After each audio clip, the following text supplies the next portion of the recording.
Hi everyone, I'm Carolina from Making Life, and today I'm here to interview Giorgia Bottello about her session about young and their future. My first question is about the academic versus job sector. The career of those who carry on a PhD normally tends to go into the academic direction. What advantage does have a PhD in the pharmaceutical sector, or do you think that a PhD might be not an advantage, but something that slow down the career in less words? The younger you are, the more possibilities you have to get a job. I will start with the second question to Okay. cover also the first one. Just to avoid any misunderstanding, for sure, joining a company is a process that could be done either after a master's degree or after a PhD.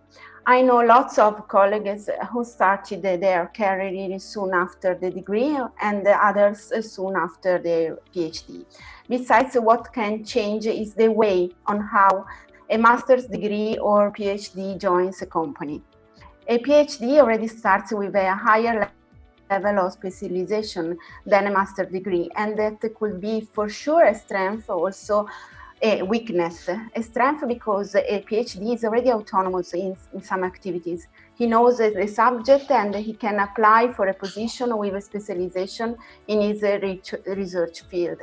On the other hand, it should be also taking into account that a PhD is less maybe simple for a company to be adapted in other different roles, since as to before he has already a high level of expertise in this field. So for sure it could be a good card to play for specific positions related to the research field, even if not the rule. Vice versa, for a master degree could be easier to be trained in a new role, usually starting with an internship. Both the cases are applicable and could be taken into account by the students, even for each new professional as his own personal path.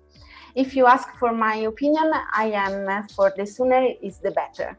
Okay. Before you understand if the industrial world is the right choice, before you can drive your career. So why not start with a degree project or an industrial PhD? So we always talk about what companies are looking for in young men and young women who wants to get into the sector of pharmaceutical, and of course it could be interesting to know what do you think are the most important characteristics for a guy who wants to enter this world.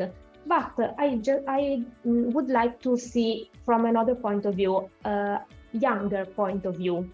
What are the young people now looking for in companies, and what are the factors that most influence their choice of jobs? All about jobs world is completely changed in the last few years. If we think about job in the age of our parents, we have a fixed idea of a permanent employment. It was the most important goal for them to achieve.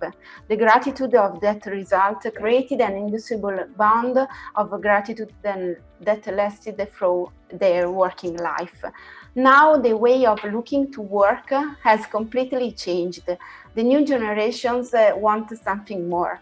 In addition to looking for the desired job position, a lot of attention is given to the choice of some characteristics of the company. An inclusive work environment is sought, where each employee feels welcome in their diversity, which becomes the true strength of each individual employee. Certainly a work environment that is not only beautiful but also functional, where open space makes each employee feel at ease and encourage intergenerational exchanges and sharing of ideas. A company that promotes welfare, inclusion, environment, sustainability policies. My last question is about the network, which is part of the sector of pharmaceutical, but also of the new generation job.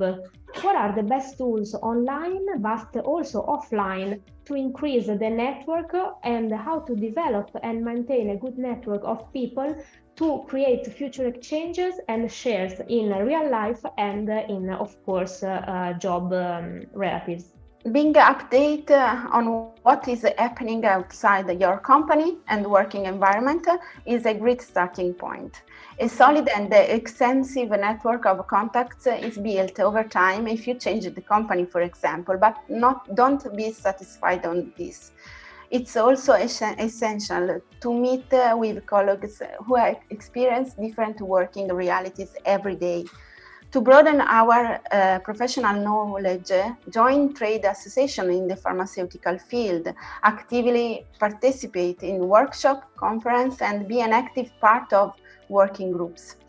As a part of Pharmaceutical Younger Association, we help enthusiasts of the sector to network, get to know each other, exchange ideas and opinions about pharmaceutical stuff. We do it with that pinch of innovation that distinguishes us from the organization of events that are meeting place for future pharmaceutical professionals. We organize events every month that can be the meeting point of young enthusiasts of the pharmaceutical sector, where they can always learn new things. We have organized a focus on the freeze-drying process curated by an expert in the pharmaceutical sector also.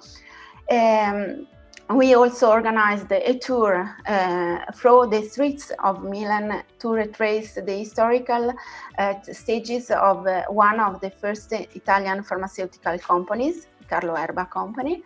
We organize also aperitifs in various Italian cities to tempt even the latest to participate in our events. We invite young people who work in the pharmaceutical industry to our events to tell university students about their experience, to make them understand more and more about the complex world of pharmaceuticals and the countless professional figures that exist, as we'll do during AFI Symposium in Rimini next June.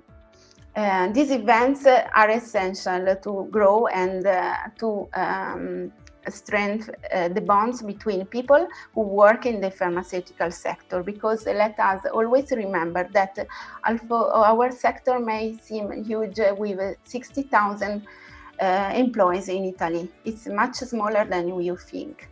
So why not get to know our future colleagues first, perhaps in front of an spritz in a pharmaceutical younger event. I think it's a great idea, especially the e-tour of streets of Milano and from Carlo Erba. It's a very nice thing to do. And I think the collaboration between AFI and Pharmaceutical Younger will be a great occasion of discussion and meetings. Thank you very much, Giorgia, for your time, and I hope to hear you at the AFI Symposium. Yes, of course. Thank you very much. Thank you. Bye.